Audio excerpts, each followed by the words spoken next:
Le 16 avril 2024, Benoît Fontaine, Yvan Ferron et Richelle Fortin se sont rendus à Ottawa lors du vote des sénateurs pour le projet de loi C-282 au sujet de la gestion de l'offre. Le ministre André Lamontagne a rencontré notre président sur sa ferme pour discuter des enjeux des éleveurs de poulets et de dindons. Le 28 mai 2024, les éleveurs de volailles du Québec et les producteurs de poulets du Canada se sont réunis lors d'une journée de lobbying pour aborder des sujets tels que le projet de loi C-282 et le projet de loi C-234 sur la taxe carbone.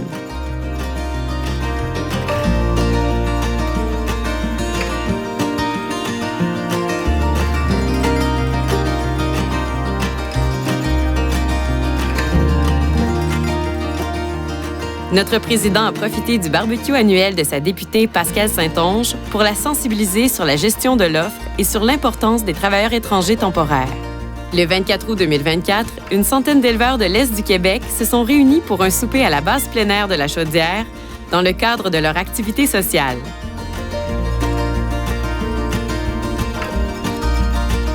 Le 13 septembre 2024, les éleveurs de la Rive-Nord ont dégusté un michoui de wapiti et de bison pour leur activité sociale à la Terre des Bisons. Je termine en vous remerciant tous pour votre écoute attentive et surtout pour votre ouverture.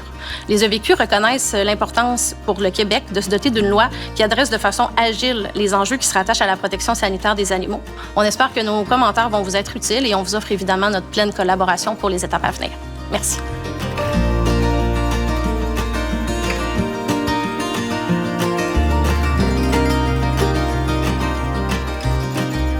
Notre événement signature nous a permis d'aborder plusieurs enjeux avec les élus provinciaux, notamment le programme des travailleurs étrangers temporaires, l'obtention de permis de construction et la lourdeur administrative.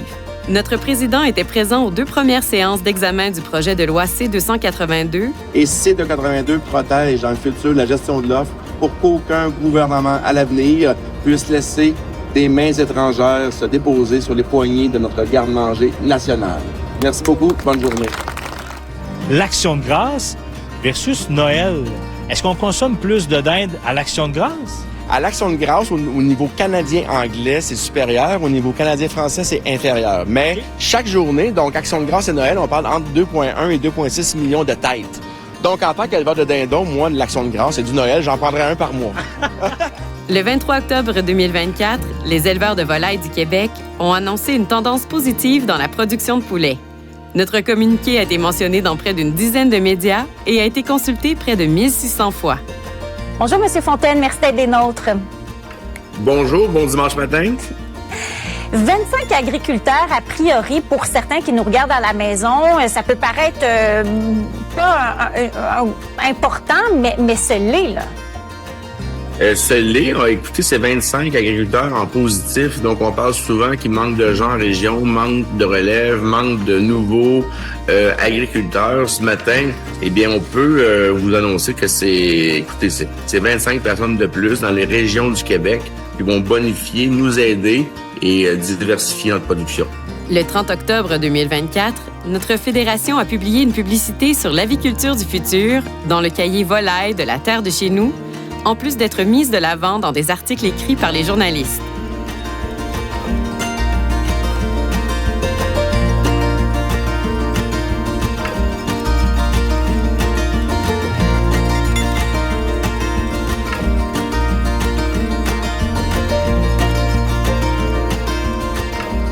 Les 3 et 4 décembre 2024, les éleveurs de volailles du Québec ont assisté au congrès général annuel de l'UPA, marquant leur 100e anniversaire, en plus de commanditer le dîner d'UPA Développement International. Benoît Fontaine et Stéphane Pilote, éleveurs de la Rive-Nord, ont été célébrés en tant qu'élus engagés depuis 25 ans et plus au sein de l'Union. Notre président a pris le micro pour réitérer l'importance du programme des travailleurs étrangers temporaires pour l'agriculture et la transformation alimentaire lors de l'allocution de la ministre Marie-Claude Bibeau.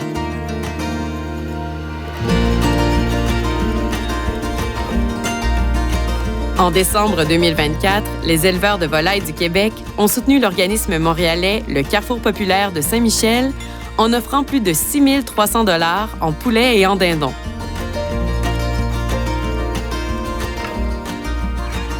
Un dindon au mois de décembre, pour un détaillant ou une épicerie, ça devient un produit d'appel très intéressant pour vous attirer dans leur magasin et vous permettre de faire tous vos emplettes au même endroit.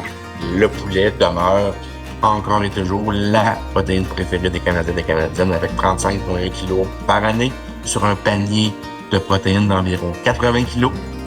Depuis 2011, nous avons commencé une stratégie d'élimination justement de l'usage de ces antibiotiques par prévention. Donc, on les utilise seulement en curatif.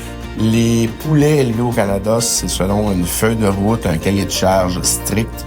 Et là, on fait appel à la désinfection des poulaillers, le vidage des poulaillers, le nettoyage des poulaillers.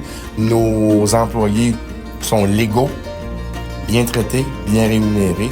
Du 12 février au 13 mars 2025, les éleveurs de volailles du Québec ont présenté leurs progrès lors des assemblées générales régionales. Les épisodes de grippe aviaire, règle générale, c'était réservé au printemps et à l'automne. Présentement, on est en plein hiver, là, je vous l'annonce, et on a cet épisode. Donc ça nous surprend énormément. Beaucoup de crainte, parce que vous savez, quand ça rentre sur un site comme peut-être celui ici, on doit abattre tous les oiseaux. Donc émotivement, économiquement, c'est très dur. Donc oui, les gens sont inquiets. Moi, ce que je ressens depuis le COVID, c'est des hausses d'achalandage.